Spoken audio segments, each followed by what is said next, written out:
नमः सिद्धेभ्यः।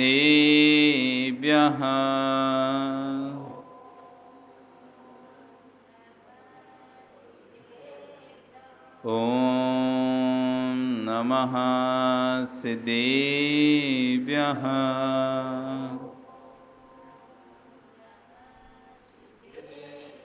ॐ नमः सिद्धेभ्यः।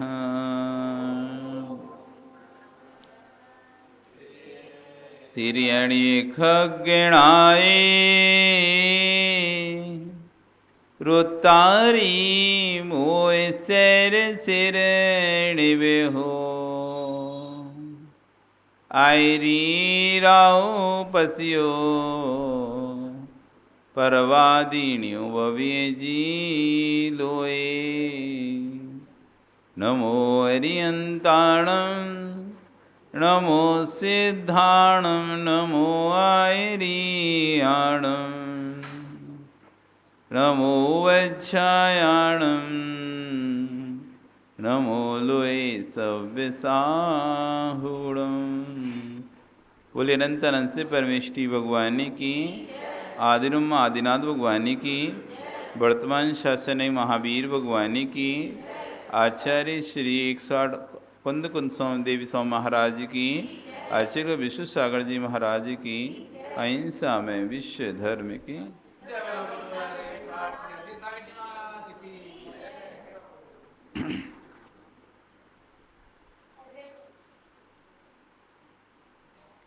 बंधु, वर्तमान शासन न्यायिक वर्धमान स्वामी के शासन में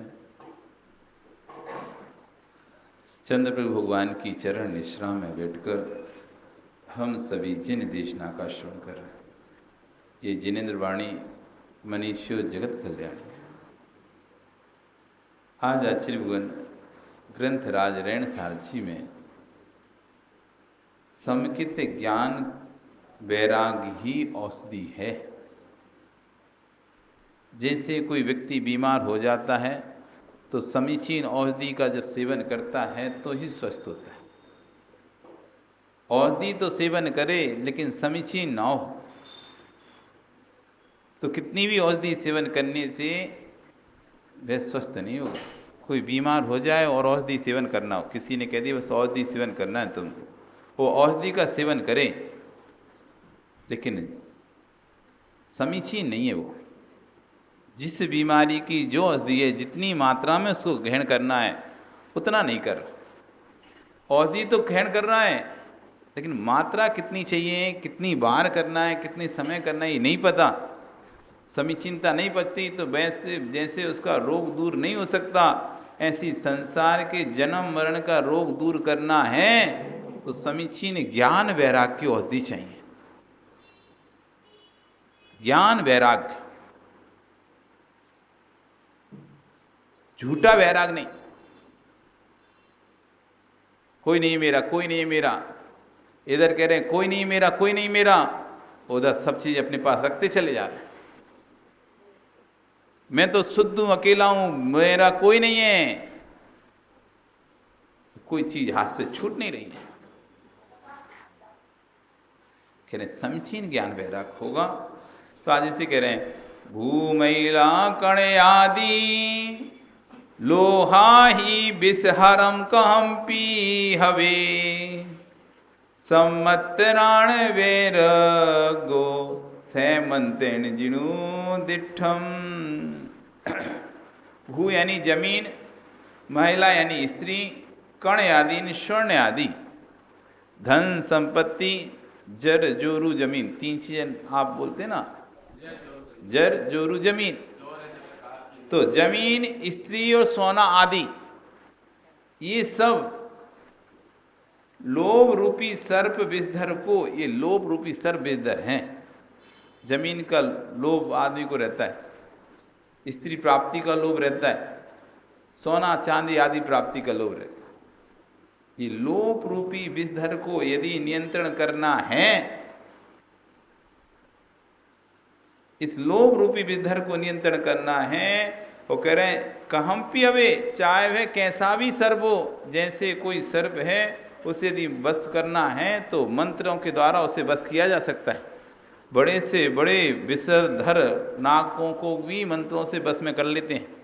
जो मंत्रवादी होते हैं ना, कितना भी काला जहरीला कोबरा नाग भी हो ना, तो उसको मंत्र फेंकता है, मुंह उड़द जो भी, और बिल्कुल ऐसे शांत होकर बैठ जाता है। ऐसे ही अपनी आत्मा में कितना भी लोभ उमड़ रहा हो, चाहे धन से, परिवार के प्रति, धन के प्रति, संपत्ति के प्रति, पुत्र स्त्री आदियों के प्रति, जमीन जायदाद के प्रति, सोना चांदी के प्रति, कैसे भी लोभ के गहरे गहरे विषधर हों, बड़े बड़े विषधर हों, काले काले नाग हों, तो कह रहे हैं जैसे कि मंत्र के, सम्यक मंत्र के प्रभाव से विषधर नियंत्रित हो जाते हैं, वैसी सम्यक नाण वैराग्यो स मंत्रेण, सम्यक ज्ञान और वैराग रूपी औषधि और मंत्र से ये लोभ रूपी नाग विषधर बस में हो जाते। लोभ सबसे महत्वपूर्ण कसा है। देखने में लगती है छोटी है, लेकिन सबसे आखिरी तक जाती है, 10वें गुणस्थान तक जाती है। बाकी शेष कसाएं तो कोई 8वें गुणस्थान में, क्रोध 9वें में, मान माया 10वें में, लेकिन लोभ 10वें गुणस्थान तक रहता है। वो 11वें गुणस्थान में जाता है। उपशांत मोह जिसे अपन कहते हैं, क्षीण मोह 12वां गुणस्थान, सूक्ष्म लोभ नाम का गुणस्थान है 10वां। 10वें गुणस्थान तक लोभ कसाय चलती है। तो सोचो कितनी गहरी कसाय होगी कि जिसको 6 क्रोध को तो 8वें में ही नष्ट कर दिया, मान को 9वें में नष्ट कर दिया, माया को 10वें में नष्ट कर दिया, लेकिन लोभ भी है वहां पर। पता नहीं चलता हमारा लोभ, हर चीज पे आपका लोभ है। अच्छा बताओ अरुण, तुम्हारे पड़ोस की संपत्ति पे तुम्हारा राग है कि नहीं है? तुम्हारे पड़ोस की संपत्ति पे राग है कि नहीं है? पता नहीं चल रहा। यदि पड़ोसी कह दे कि आज से चाबी आप संभालो हमारे घर की, तो क्या करोगे? नहीं चाहिए, क्या बोलोगे? यदि आपका राग नहीं है तो पड़ोसी चाबी संभालने को कहे कि लो आज से जमीन तुम्हारी, आज से मकान तुम्हारा, तो अरुण क्या कहोगे? किसी और को दे दो, नहीं चाहिए हमें।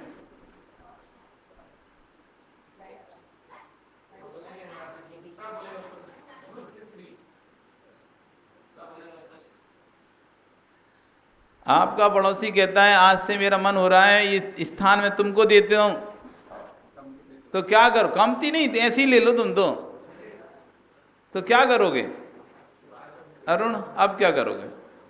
लोगे क्या छोड़ दोगे?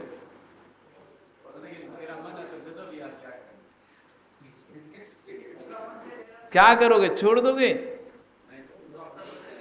नहीं छोड़ोगे। किसी और को भी दे रहा होगा तो तुम कहोगे मुझे दे, पहले क्या चाहिए मुझे बताना, मेरी जब तक सीमा है देने की, उस सीमा के अंदर तू देता है तो मैं लूंगा ना। आपको उस पड़ोस की संपत्ति पर भी राग चल रहा है। लग नहीं रहा हमको लग रहा है हम तो अपने में मस्त है, अपने घर में मस्त है। नहीं, आप अपने घर में मस्त नहीं हो। अभी राग के उदय का साधन आया नहीं, इसलिए दिखाई नहीं दे रहा। जैसे ही वो राग उदय का साधन आएगा ना, तो तुम्हारा राग स्पष्ट दिखाई देने लगेगा। अभी दिखाई क्यों नहीं दे रहा? क्योंकि वो निमित्त मिला नहीं है अभी तुमको। अभी वो निमित्त मिला नहीं है। जैसे ही निमित्त मिलेगा तो राग उमड़ के सामने आ जाएगा। त्रैकालिक राग चलता है व्यक्ति का, त्रैकालिक, भूत भविष्य वर्तमान का। कोई संपत्ति बेची है सुख जी आपने? कोई संपत्ति बेची अपनी? कोई प्रॉपर्टी, कोई पुरानी जमीन अमीन, कोई घर, कुछ बेचा क्या अभी तक? अरुण तुमने कुछ बेचा? बेचा ना? और कुछ खरीदने का सोच रहे हो क्या? दादा परदादा का एक मकान था और आपने वो बेच दिया। बेच दिया, पैसे ले लिए, काम खत्म है ना। बेच दिया, पैसे ले लिए, सामने वाले का उस पर अधिकार हो गया है, आपका कोई अधिकार नहीं उस पर। लेकिन जब जब तुम वहां से निकलते हो, ये मेरा था। जब जब तुम वहां से निकलते हो, कोई भी आता है, आपका मित्र आए, रिश्तेदार आए, और आप मुझे घुमाने भी ले जा रहे होगे, ये तुम्हें जमीन दिखाई दे रही है, ये मेरी थी, जा चुकी है, अब कोई कब्जा नहीं है, तब भी मेरापन नहीं गया है बेटा, मेरी थी, मेरी थी, मैं इसका था। वस्तु मेरी थी, मैं वस्तु का था। पुत्र मेरा है, मैं इसका पिता हूं। ये जमीन मेरी थी, मैं इसका स्वामी था। क्या करें, समय आया, बेचना पड़ गया, पर मेरी थी। आज होती तो लाखों करोड़ रुपए मिलते मुझे। दुखी हो रहा है, दुखी। वस्तु जा चुकी है, वस्तु है नहीं है, वस्तु का मूल्य ले चुके हो। उस समय जितनी बड़ी कीमत हो सकती थी, जिस समय तुमने बेचा, उतनी पूरी कीमत आप ले चुके थे। लेकिन भाग्य का ऐसा निकला कि वहां से हाईवे निकल गया, तुम्हारी जमीन थी, खेत था, तो जिस रेट की उस समय जो रेट थी, आपने पूरी भरपूर रेट ले ली। लेकिन किस्मत जिसने खरीदी, उसके बाद वहां पे एक हाईवे का प्रस्ताव पास हो गया। अब वो मेन हाईवे की जमीन हो गई, जो लाख रुपए की थी वो करोड़ रुपए की हो गई कीमत। अब रो रहा है, ये मेरी थी, कितना नुकसान हो गया मुझे। जब जब उस जमीन को देखता है, जब जब उस मकान को देखता है, तब तब कहता है ये मेरा था, मकान जा चुका है, लेकिन राग अभी तक नहीं गया है। फूलचंद जी, मकान जा चुका है, मकान है नहीं है, वो मकान मिलेगा भी नहीं अब, लेकिन उससे संबंधित राग अभी तक नहीं गया है। रत्तो बंधति कम्मो, ये राग उसे बंद करा रहा है, उस संपत्ति का बंद करा रहा है, उसका परिग्रह अभी भी वो। वस्तु जाने के बाद भी ये मेरा था, मेरा था, मेरा था, ऐसा भाव चल रहा है। तो वस्तु तो जा चुकी है, लेकिन परिग्रह अभी गया नहीं है, क्योंकि मूर्छा परिग्रह। वस्तु हो नहीं हो जरूरी नहीं है कि परिग्रह के लिए हमारे पास वस्तु होना चाहिए तब परिग्रह कहलाएगा। आचार्य वन कहते हैं कि वस्तु हो, ये कोई बात नहीं है कि भिखारी के पास कुछ नहीं होता, इसका मतलब ये नहीं कि वो निष्परिग्रही हो गया। एक भिखारी के पास कुछ भी नहीं है, इसका मतलब ये नहीं वो निष्परिग्रही है, वो अति परिग्रही हो सकता है। और एक सेठ जिसके पास बहुत कुछ है, वो कम परिग्रही हो सकता है। अपनी संपत्ति से उसे मतलब नहीं, उसके बाद किसी दूसरी संपत्ति का उसको वो नहीं होता, भाव नहीं होता, अपनी का भी ऐसा नहीं रहता। और एक भिखारी जो कि जो दिखता है, ये मुझे मिल जाती, ये मुझे मिल जाती, मैं ऐसा होता, मैं ऐसा होता, सारी संपत्ति को अपना स्वीकार कर रहा है, मुझे मिल जाए, मुझे मिल जाए। तो कह रहे हैं मूर्छा परिग्रह। परिग्रह क्या है? मूर्छा भाव ही परिग्रह है। वस्तु होगी तो परिग्रह तो नियम से होगा ही होगा, लेकिन वस्तु नहीं होगी तब भी परिग्रह हो सकता है। वस्तु है तो ये ना समझे कि नहीं महाराज जी मूर्छा नहीं है, हम बस वस्तु को रखे हुए। बिना मूर्छा के वस्तु नहीं रख सकते। आप वस्तु ही पहने हो और कहो कि हम बस पहने महाराज, हमको कोई मूर्छा नहीं है, बस पहने हैं हम, तो नहीं। एक सुई भी यदि आपके पास है तो बिना मूर्छा के रह नहीं सकते, बिना मूर्छा के नहीं रह सकती। इसलिए वस्तु है तो मूर्छा तो है ही, लेकिन वस्तु नहीं है तब भी मूर्छा हो सकती। मूर्छा परिग्रह। घर जा चुका है तब भी ये घर मेरा था, ये मेरा था। आज भी उस घर पे मूर्छा लगी है और तुम उम्मीद कर रहे हो कहीं इसने वापस बेचा तो मैं खरीदूंगा सबसे पहले। अभी भी आप उसे स्वीकार नहीं कर पा रहे कि घर दूसरे का है। अभी भी हम स्वीकार नहीं कर पा रहे कि घर अब मेरा नहीं है, मेरा था, मेरा था, मेरा था। जो मेरा अहम एदम, अहम पदा, मेरा, मैं और मेरा, इस दो में पूरी दुनिया उलझ रही है। किस किस में? मैं और मेरा। जब तक ये मैं और मेरा चलता रहेगा तब तक कभी भी सुलझ नहीं पाओगे। मैं ऐसा, मैं ऐसा, मैं ऐसा, मैं ऐसा, मेरा ऐसा, मेरा ऐसा। स्वयं पे अहंकार आता है, मैं ज्ञानी, मैं धनी, मैं पैसे वाला, मैं अमुक, मैं पावरफुल, मैं ज्ञानी, मैं विद्वान, मेरा भाई ऐसा, मेरा पिता ऐसा, मेरा संपत्ति ऐसी। स्वयं तो कुछ है नहीं है, लेकिन जो है उसका घमंड, मेरा। अहम एदम, एदमहम अहमेदस्मि होमिमम एदम। ये मेरा था, ये मेरा है, ये मेरा होगा, ये मेरा। त्रिकालिक, ये मेरा था। अब पहला बेंच दिया ना, अब थोड़े आगे निकले कन्हैया लाल जी तो अपने मित्र को गलती, देखो ये मेरा मकान है। ओहो, आपका मकान है कन्हैया लाल जी? मकान है आपका? आपका मकान है क्या? नहीं है मकान आपका? तो लाओ चाबी लेके आओ।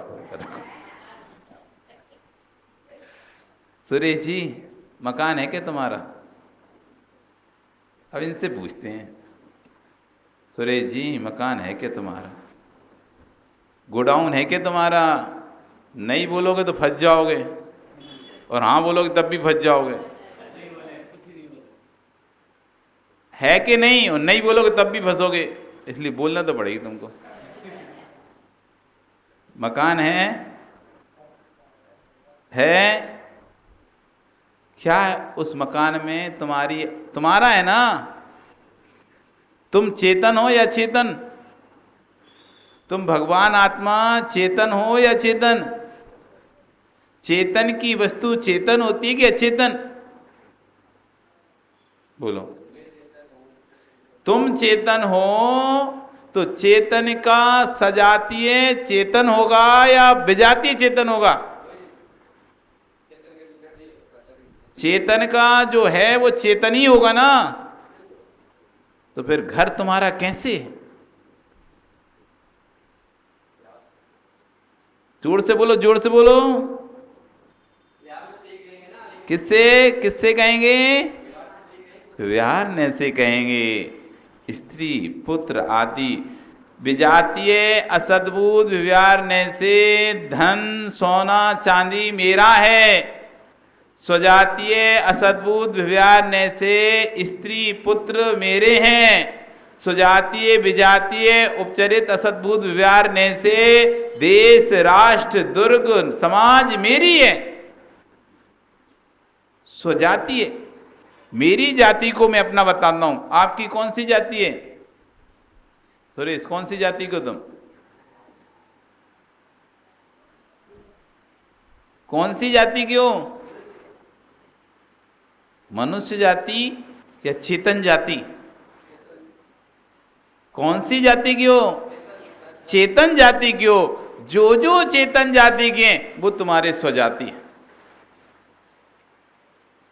जो चेतन जाति के हैं वे सब तुम्हारे स्वजाति है, और जो चेतन जाति से विपरीत यानी अचेतन जाति के हैं वे सब तुम्हारे विजाति। जैसे आपके ना जैन स्वजाति है, जैन से भिन्न जो है वो विजाति है। विजाति विवाह कराया है क्योंकि जैन में नहीं किया। हमारी जैन जाति थी, जैन जाति से भिन्न हटके किया तो क्या किया? विजाति विवाह किया। ऐसी आपकी कौन सी जाति है? चेतन जाति की हो आप। आपका द्रव्य कौन सी जाति का है? चेतन जाति का द्रव्य है। और इस चेतन से हटके जो भी द्रव्य है वो सब विजाति का। तो सुरेश, मकान तुम्हारा है, ये मकान ने कहा या तुमने कहा कि मैं तुम्हारा? मकान ने कब तुमसे कहा कि मैं तुम्हारा हूं? है? मकान ने कब कहा मैं तुम्हारा हूं? कहा क्या? फिर तुम मकान को कहते हो मेरा है। मकान ने तो आज तक किसी जमीन ने नहीं कहा कि मेरा पति है। हमी ये मैं इसका भूपति, मैं इसका भूपति, मैं इसका भूपति। अरे किसी भी स्त्री के जबरदस्ती पति बनते हो तो क्या कहलाओगे? क्यों ताराचंद, व्यभिचारी कहलाओगे नहीं कहलाओगे? जो तुम्हें स्वीकार नहीं करे और तुम जबरदस्ती उसके पति बनो तो क्या कहलाओगे? इस जड़ वस्तु ने तो आपको कभी स्वीकार किया ही नहीं है। इस जड़ वस्तु ने तो कभी आपको स्वीकार अमित किया ही नहीं है। और तुम कह रहे हो मैं इसका हूं, ये मेरी है, मैं इसका हूं, ये मेरी है। अब बताओ, जो तुमको कभी स्वीकार किया ही नहीं है, तुम उसको जबरन अपना बना रहे हो, जबरन अपना बना रहे हो।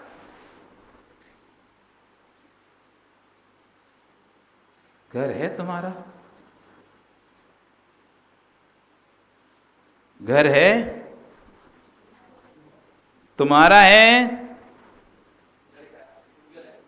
पुद्गल है तुम्हारा, है क्या?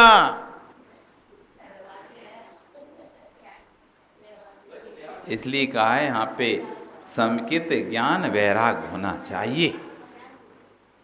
इसलिए क्या बोल रहे हैं आचार्य भगवान? समेकित ज्ञान वैराग होना चाहिए, झूठा वैराग नहीं होना चाहिए।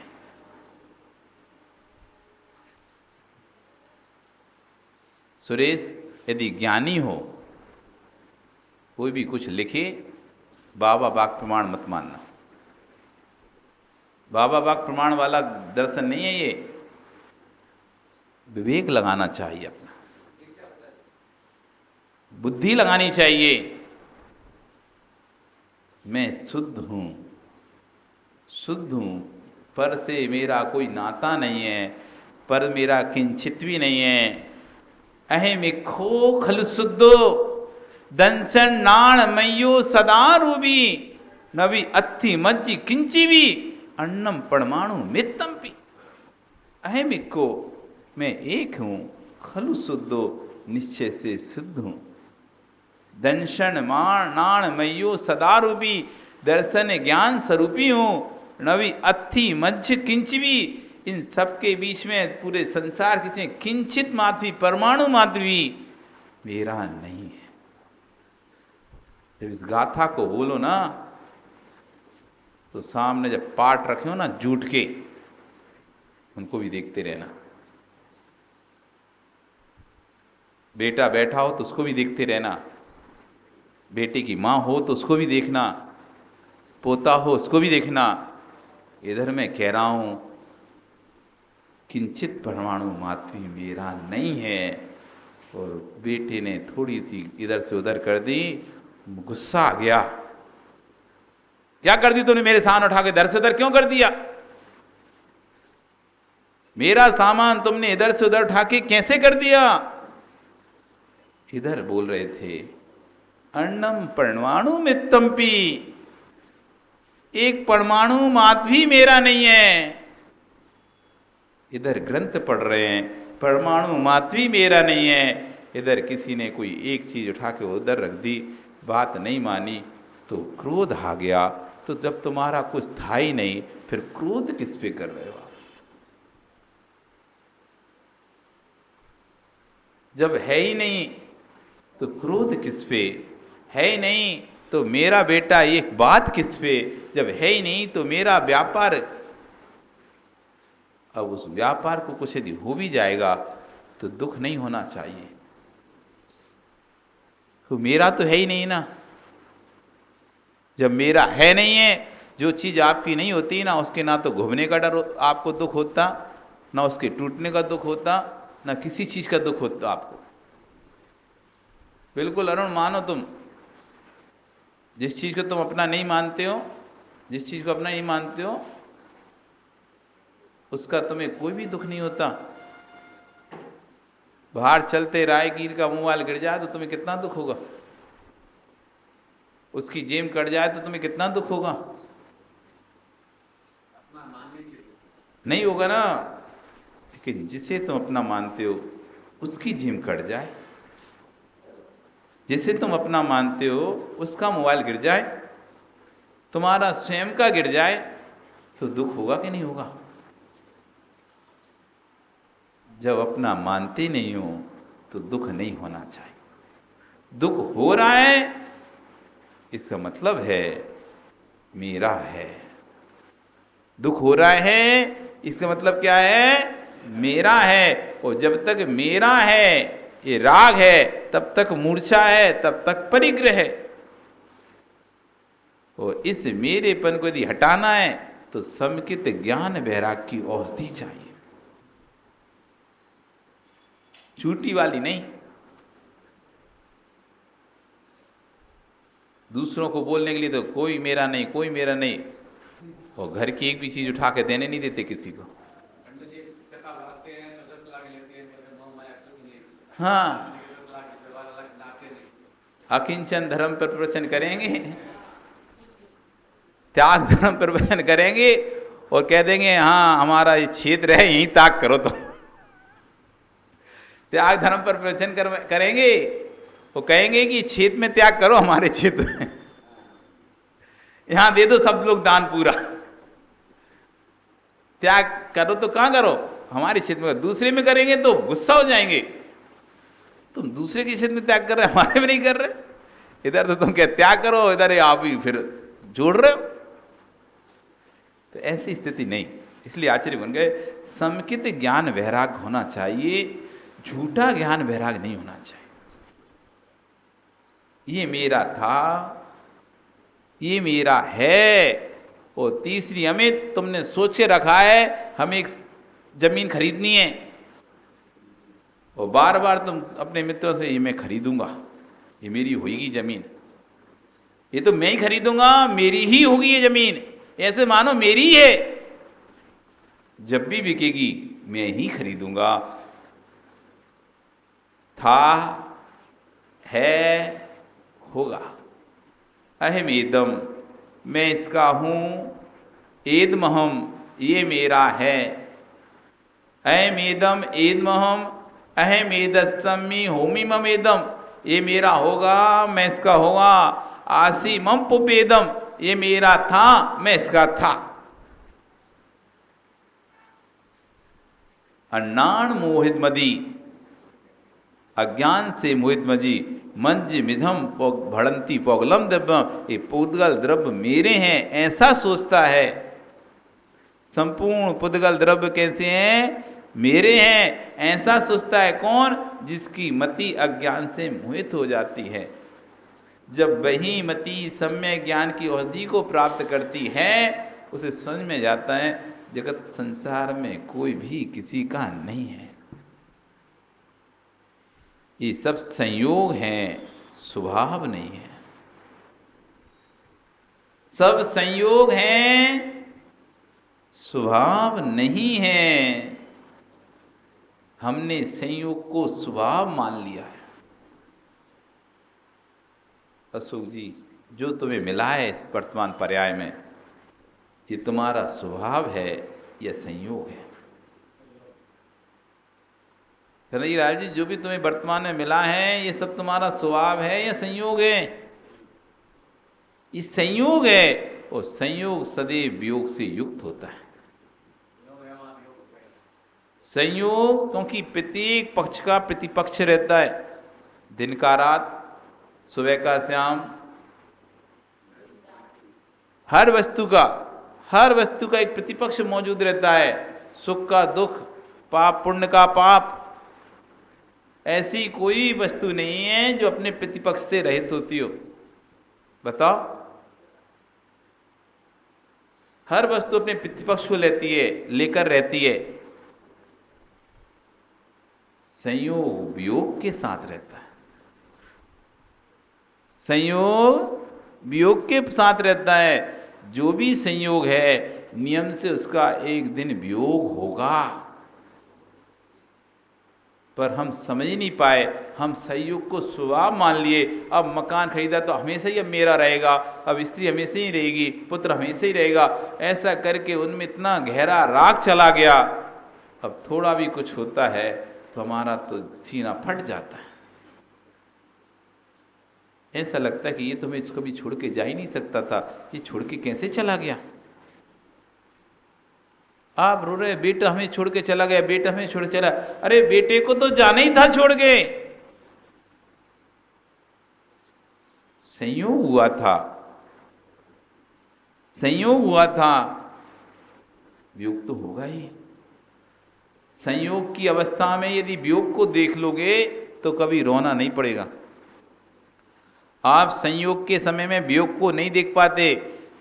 बेटे को जिस दिन जन्म दिया था ना, उस दिन उसका वियोग भी देख लेते, ये छोड़ देगा मैं। आज जब बेटा छोड़ दे रहा है तो रोगे नहीं, क्योंकि उसने जन्म देते ही आपने देख लिया था ये बड़ा होकर मुझे छोड़ देगा। पहले से आप तैयार थे। संयोग के समय में कोई अमित तुमको पैसा रख के जाता है, अपने पैसा दे के जाता है कि हम 4 दिन बाद ले लेंगे तुमसे, तुम्हें धन का संयोग होता है, तुम 4 दिन उपयोग कर लो, बोलता है 4 दिन तुम खूब उपयोग करो इसका, तो संयोग को होने पर तुम उपयोग करते हो, लेकिन साथ में ये साथ में रहता है कि 4 दिन बाद जाना है इसको, 4 दिन बाद जाना है इसको। चौथे दिन जब वो लेने आता है तुम आंसू नहीं बहाते हो, तुम आंसू नहीं बहाते हो। क्यों? तुमको पता था वो बोल के गया है कि कभी भी ले जाएगा, तो तुम अपने दिमाग में ये संयोग है, जितने दिन ठीक है, जितने दिन रहे मेरे पास रहेगा, जिस दिन मांगने आएगा उस दिन देना पड़ेगा, तो आप उस दिन दे देते हो, हंसी हंसी दे देते हो, खुश होकर दे देते हो। ठीक है चलो ये ले जाओ, हमारे को वो टेंशन खत्म हुआ। संभाल के रखे थे इतने दिनों से, अब तुम पता नहीं कब आते, अच्छे आज आ गए तो लो अब हमारा भार उतरा और आपने से दे दिया। क्यों? आप पहले से ही मानसिक रूप से तैयार थे कि इसका संयोग हुआ है, एक दिन वियोग होना है। तुमने उसे अपना नहीं स्वीकारा। अपना स्वीकार लेते तो बड़ा दुख होता, रोते गाते, नहीं देंगे नहीं देंगे नहीं देंगे। कोई चीज आपको मिल जाए, आपके पास कोई चीज थी नहीं कन्हैयालाल जी, और रास्ते में चलते चलते आपको एक 500 की गड्डी मिल गई, मिल गई, जैसी मिली अरे 500 गड्डी मिल गई, और आपने उसको जेब में रख ली, रख ली। आपने अपना जैसी रखी, ये मेरे हो गया, मेरे हो गए। अब कोई तीसरा व्यक्ति आकर कहता है वो पैसे हमारे थे, हमको दो। दुख हो रहा है, वहां दुख हो रहा है। नहीं ऐसे थे, कैसे तुम्हारे थे, क्या सबूत है तुम्हारे थे? कोई तीसरा व्यक्ति आगे कह रहा है वो मेरे थे मुझे दो, तो तुम कहोगे क्या सबूत है तुम्हारे, तुम्हारे थे, क्या नाम लिखा उस पर, क्या लिखा है? नहीं नहीं देंगे, मेरे, वो तो मेरे है, मेरे ही है। और जैसे तैसे उसने मान लो पहचान बता भी दी, अब वो दे रहे तो बड़ा कष्ट हो रहा है। हाँ से मिले थे, देखो तो कभी तो मिले और चले गए। दुखी हो रहा है, संकलित हो रहा है, रो रहा है। क्यों? क्योंकि वो उसको अपना मान लिया था। वो नहीं मिले थे तब भी तुम वैसे थे, वो चले गए तब भी तुम वैसे ही हो, फिर बीच में संकलित क्यों हो रहे हो? जब वो वस्तु नहीं थी ना तब भी आप वैसे ही रहते थे, वो वस्तु अब आके चली गई तब भी आप वैसे ही रह रहे, कोई फर्क नहीं पड़ा। बीच में एक दुख आ रहा है, एक पीड़ा आ गई है, एक अब दिन रात वो याद आती है वो चीज, ना भोजन हो रहा, ना नींद आ रही है, चली गई, मिली थी, देखो कितने भाग से मिली थी, चली गई।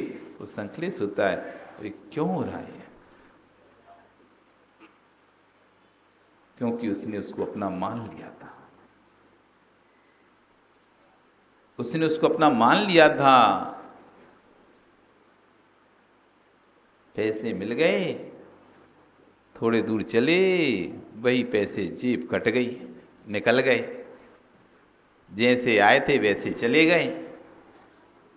लेकिन फिर भी दुख देके गए कि नहीं गए वे?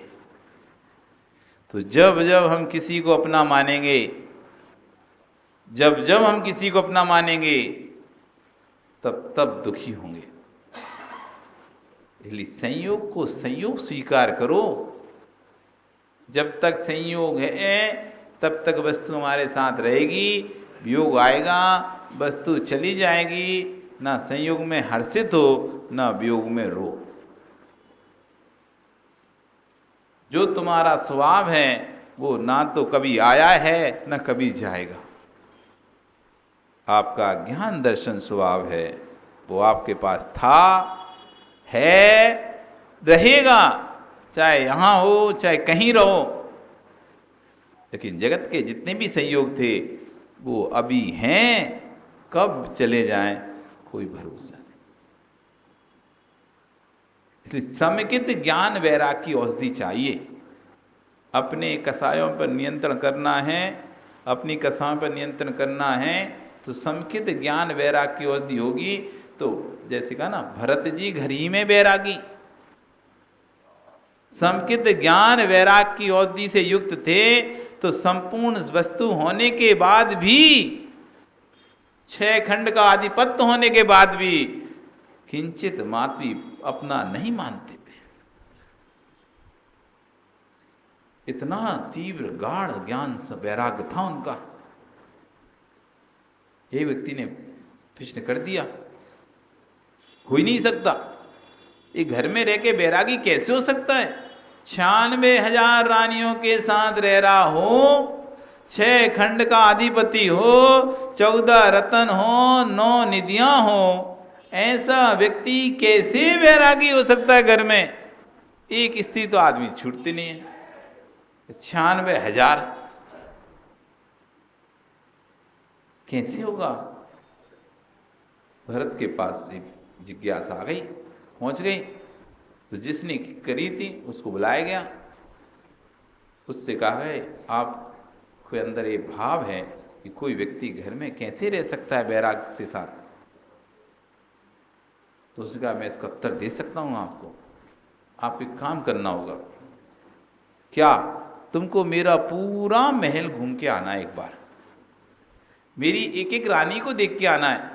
मतलब मेरे रानियों के वनवास में भी जाना है, मेरे अच्छे अच्छे जो भी सब कुछ है सब कुछ देख के आना है। उसमें क्या, इसमें कौन सी बड़ी बात है, देखे आएंगे, इसमें क्या है? पर ये पानी का बाउल लेके जाना है आपको, इसमें से एक भी पानी नहीं गिरना चाहिए। ठीक है, कोई दिक्कत नहीं, नहीं गिरेगा, चले जाएंगे। आप उसके हाथ में पानी का बाउल दे दिया, भरा हुआ पूरा लबालब पानी, और कहा इसमें से बूंद नहीं गिरना कि हाँ कोई बात नहीं, नहीं गिरेगी, सब देख के आना है। हाँ देख आएंगे। वो जैसे ही वो बढ़ रहा था आगे, तभी कहता है अपने सैनिक से, सुनो, ये व्यक्ति जो पूरे रनवास को देखने जा रहा है, हाथ में पानी का बाउल लिया है, एक भी बूंद यदि जमीन पे गिरे उसी समय इसका सर धड़ से अलग कर देना। वो सैनिक नंगी तलवार निकाल के उसके पीछे खड़ा हुआ है। उस सैनिक नंगी तलवार निकाल के उसके पीछे खड़ा है। अब उसे जैसी कान में सुना, अरे एक बूंद भी गिर गया तो गर्दन गई, हाथ में तलवार लटकी हुई है। अब वो बिल्कुल ऐसे संभल संभल के चल रहा है जैसे कि लोग जब नई नई शादी होके आते ना, ऐसी चाल चलते बिल्कुल जैसे कि बाप रे, नई बहू को देखा ना कभी? नहीं देखा क्या? पहले दिन की चाल देखी तुमने उसकी, और फिर उसके बाद की चाल देखी तो ऐसे बिल्कुल संभल संभल के चल रहा है कन्हैयालाल जी, ताराचंद जी, एक बूंद पानी ना गिर जाए। वो पूरा ध्यान किधर? कटोरे के पानी पर। झूले हैं, बाग हैं, बगीचे हैं, स्त्रियां हैं, सबके बीच में से निकलते हुए पूरा महल घूम के आ गया। तब जाकर उसे शांति मिली, बच गए, बच गए। ये लो कटोरा, एक भी बूंद पानी की नहीं गिरी, बच गए। तो राजन पूछते हैं, अच्छा ये तो ठीक है तुम बच गए, ये बताओ मेरी स्त्रियां कैसी थी, देखा आपने? महल कैसा था, बगीचे कैसे थे, बाग कैसे थे? अरे महाराज, कटोरे की बूंद पर ध्यान था, वो सब सामने होते हुए कुछ नहीं दिख रहा था। क्यों? क्योंकि पूरा उपयुक्त तो ये था, कब ये गर्दन कट ना जाए।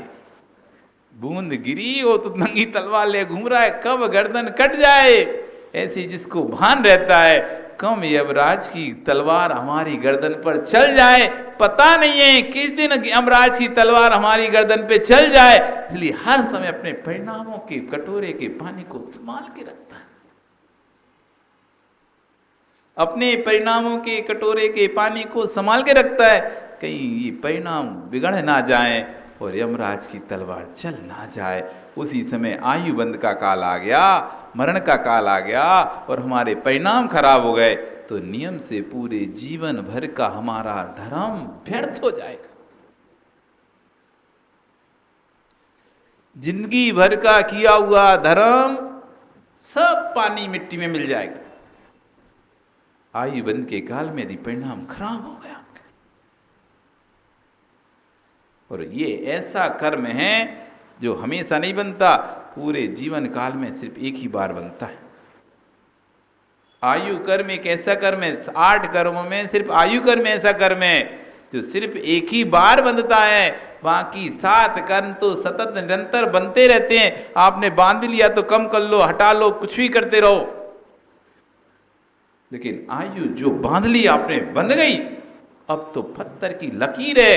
अब तुम चाहे कितने भी पुण्यात्मा हो, कितने भी धर्मात्मा हो, कितने भी कुछ हो, यदि अशुभ आयु का बंध हो गया है, अब तो तुम्हें नरक में जाना ही पड़ेगा, तिरंज में जाना ही पड़ेगा, देव में जाना ही पड़ेगा, मुझमें जाना ही पड़ेगा।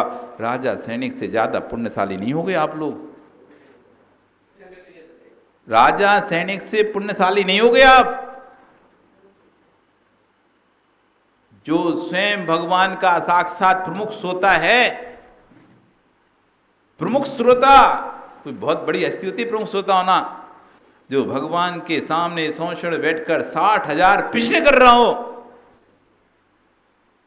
नगर का राजा हो, कोई राजा है तो कोई पापी तो जीव होगा नहीं ना, किसी नगर का कोई राजा बन रहा है आज तो वो पापी तो होगा नहीं, तीर पुण्यात्मा तब तो राज्य मिल रहा है, नहीं तो राज्य मिलता कहां से। राजा है जिसकी भविष्य की पर्याय तीर्थंकर की नियत है, जिसकी भविष्य की पर्याय तीर्थंकर की नियत है, ऐसा तीर पुण्यात्मा जीव जो भगवान के साक्षात स्वयं सम्मुषण में बैठा है, तब अपनी आयु को बदल नहीं पाया है, तब अपने आयु कर्म को बदल नहीं पाया है। फिर हम लोगों की बिसात क्या है? अब ना तो तीर्थंकर हैं, ना उतना पुण्य है, और ना हमें अपनी भविष्य की पर्याय पता है। सोचो आप, इसलिए परिणामों को सदैव संभाल के रखो, बिगड़ भी जाएं तस्मिच्छामि दुक्खड़म, बिगड़ भी जाएं तस्मिच्छामि दुक्खड़म, किसी के ऊपर गुस्सा आए, देश आए, ईर्ष्या भी आ जाए, तस्मिच्छामि दुक्खड़म, मुझे ऐसा नहीं करना है, मुझे अपनी नार की पर्याय नहीं बनाना है भविष्य में, तस्मिच्छामि दुक्खड़म। एक शब्द याद कर लो, भूल हो जाए तस्मिच्छामि दुक्खड़म, आगे से ऐसा नहीं करूंगा। बार बार गलती हो, बार बार बोलो, बार बार गलती हो, बार बार बोलो, एक बार ऐसा आएगा गलती होने से पहले खड़ा हो जाएगा तस्मिच्छामि, गलती नहीं कर पाओगे तो। संस्कार है, संस्कार आत्मा में एक भव में नहीं पड़ेंगे, हमारे मुनि बनने के, भगवान बनने के संस्कार एक भव में नहीं पड़ेंगे। हम हर भव में मुनि बनेंगे और गलतियां करेंगे, व्रतों को भी तोड़ेंगे, फिर से लेंगे, फिर से तोड़ेंगे, फिर से लेंगे, लेकिन एक भव ऐसा आएगा जब व्रतों का पालन करते करते निर्वाण को चले जाएंगे। इसलिए नियम लेने से कभी मत घबराना। टूट जाएगा इसलिए नहीं लेते, टूट जाए कोई बात नहीं, टूट जाएगा, जितने दिन रहेगा उतने दिन तो आत्मा में संस्कार पड़े नियम के। नहीं से तो कुछ सही, अच्छा नहीं लेते तो आत्मा में कोई संस्कार ही नहीं पड़ता नियम का। लेकिन आपने नियम ले लिया है, वो नियम टूट भी गया, टूट भी गया। आपने रात्रि भोजन त्याग का नियम लिया था, हमें तो वो टूट गया, अब आप नहीं पालन कर पा रहे, कोई बात नहीं, जितने दिन तुमने पालन किया उतने दिन आपकी आत्मा में संस्कार पड़े हैं। आज 1 महीना पालन किए, अगले भव में 1 साल पालन करोगे, उसके अगले भव में 10 साल पालन करोगे, उसके आगे वाले भव में आजीवन पालन करोगे। एफडी आदमी 3 महीने करता है, फिर लगता है ठीक है अब 6 की कर दे रहे। एक साथ किसी को डर लगता है ना, पता नहीं जरूरत पड़ जाए तो फिर पैसे निकालना पड़े तो क्या करेंगे, तो डर के मारे क्या करता है, अभी 6 महीने कर दे रहे, फिर उसको लगता है अपन तो जरूरत नहीं, इस बार अपन साल भर की एफडी कर दे रहे, साल भर ही करता है, फिर 2 साल करते हैं, 5 साल की, फिर 10 साल की करता है, डबल वाली। कितने में होती है डबल? तो था तो सही ना, डर के नहीं करता था, जरूरत पड़ेगी तोड़ देता था, लेकिन धीरे धीरे हिम्मत करके, नहीं अपन वो पैसा नहीं तोड़ेंगे, दूसरे कहीं से उठा के काम चला लेंगे, वो बनी रहने दो। हिम्मत धीरे धीरे आती थी, धीरे धीरे हिम्मत आती थी। ऐसी नियम हम लेते हैं, डरो मत, टूटेगा टूट जाने दो, टूटेगा टूट जाने दो, पर तुम्हारी आत्मा में लेने का संस्कार तो पड़ गया, उससे तो तुम कई गुने अच्छे हो जिसने अपनी आत्मा में संस्कार ही नहीं डाले लेने के। उस जीव से, उस आत्मा से ऐसा नहीं समझना कि तुमने रात्रि भोजन त्याग नहीं किया तो तुम्हें पुण्य लग रहा होगा, और जिसने त्याग करके तोड़ दिया उसको पाप लग रहा होगा। अरे उसको लग रहा तो तुमको कौन सा पुण्य लग रहा है? वो तो कम से कम जितने दिन उसने पालन किया उतना दिन को उसको पुण्य लगा ही गया, लेकिन तुमको तो बिल्कुल ही नहीं लगा।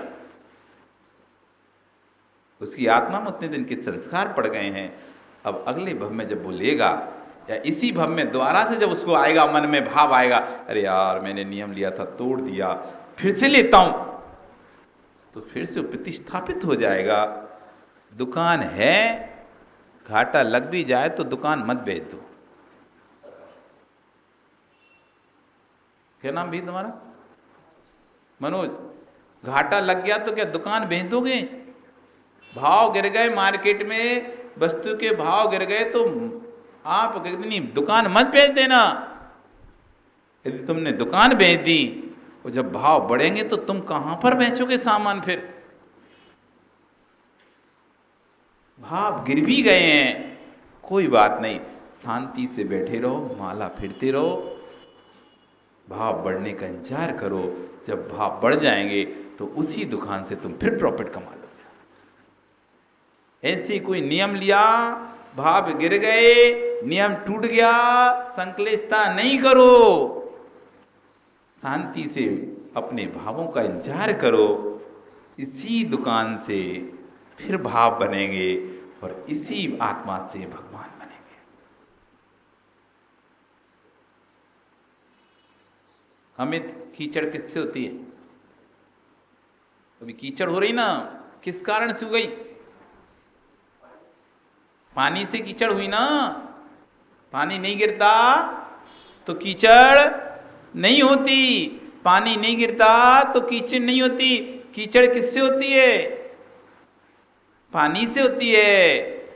तो मनोज, कीचड़ धुलती किससे है? कीचड़ होती किससे है? पानी से। कीचड़ हो गई, तुम्हारा पैर गंदा हो गया, अब कीचड़ धुलेगी किससे? तुम पानी से कीचड़ होती है, पानी से कीचड़ होती है, और तूने पानी फेंक दिया पूरा, अब कीचड़ कैसे धोगे? अब कीचड़ कैसे धोगे? जिन परिणामों से पाप होता है, जिन परिणामों से कीचड़ होती है, उन्हीं परिणामों से कीचड़ धुलती है। रक्तेन रक्तेन रक्तम रंजित वस्त्रम रक्तेन ना शुद्धति। जब राजा सैनिक यशोधर मुनिराज के गले में सर्प डालकर आ जाता है और बाद में रानी कैंसी जब जाता है, देखता अरे ये तो वहीं बैठे मुनिराज, मैं तो सोच रहा था भाग जाएंगे। उनके पूरे शरीर में देखो चींटियां लग गई हैं, ऐसे खा रहे हैं, चींटियां ने मांस निकाल दिया पूरे शरीर का, तब भी मुनिराज ऐसी शांत मुद्रा में बैठे हुए हैं। तब राजा सैनिक के अंदर इतना पश्चाताप होता है, ऐसा लगता है कि मैंने क्या किया ये, और अपनी कटार निकालकर अपनी गर्दन काटने के लिए तैयार होता है। जैसी कटार पर हाथ लगता है, अभी तक महाराज मौन थे, रानी चेल्ला ने सर्प निकाल दिया था, हटा दिया था, उपसर्ग दूर हो गया था, मुनिराज मौन थे। लेकिन जैसे उसने अपनी कटार पर हाथ लगाया अपनी गर्दन काटने के लिए, राजा सैनिक ने, मुनिराज बोल उठे, रुको राजन, रक्तेन रंजित वस्त्रम रक्तेन ना शुद्धति। रक्त से रंजित वस्त्र कभी रक्त से शुद्ध नहीं होता। एक पाप तो तुमने कर लिया था, मुनिराज के गले में सर्प डाल दिया था, अब दूसरा पाप मत करो, अपनी आत्महत्या करने का। आत्महत्या से कहीं तुम्हारा पाप कटेगा नहीं और बढ़ जाएगा। रक्त से गीला हुआ वस्त्र रक्त से कभी धोया नहीं जाता, धुलता ही नहीं है। ये धोना है तो पानी लो, यही तुम्हें अपने पाप का प्रायश्चित करना है तो प्रायश्चित मांगो, प्रायश्चित करो उसका, तो पाप कट जाएगा। तब राजा सैनिक सोचता है मैं तो कुछ बोला भी नहीं, और देखो इन्होंने मन की बात जान ली, मना पर ज्ञानी थे। तो यदि जिन परिणामों से आपने सोचा कि हमने पाप कर लिया, अब मर जाते हैं, तो मर जाओगे तो उससे कुछ नहीं होगा। पाप हुआ है, उस पाप का प्रायश्चित कर लो। जिन परिणामों ने पाप किया था वही परिणाम तुमको भगवान बना देंगे। बिल्कुल विश्वास रखना, जो परिणाम पाप करा रहे हैं वही परिणाम तुम्हें भगवान बनाएंगे। जिस आत्मा ने पाप किया है, जिस आत्मा ने पाप किया है, वही आत्मा तुमको भगवान बनाएगी। जो आत्मा नरक ले जा रही है वही आत्मा तुमको स्वर्ग लेके जाएगी, और वही आत्मा तुमको मोक्ष लेके जाएगी। आपका कल फिर आओगे, पर्याय रही तो पुनः हम यहाँ पर फिर चर्चा करेंगे। बोलिए भगवान महावीर स्वामी की। निर्वाणी स्तुति के लिए सभी अपने स्थान पर खड़े हो जाएंगे। जावाणी के ज्ञान ते सूझे लोकालो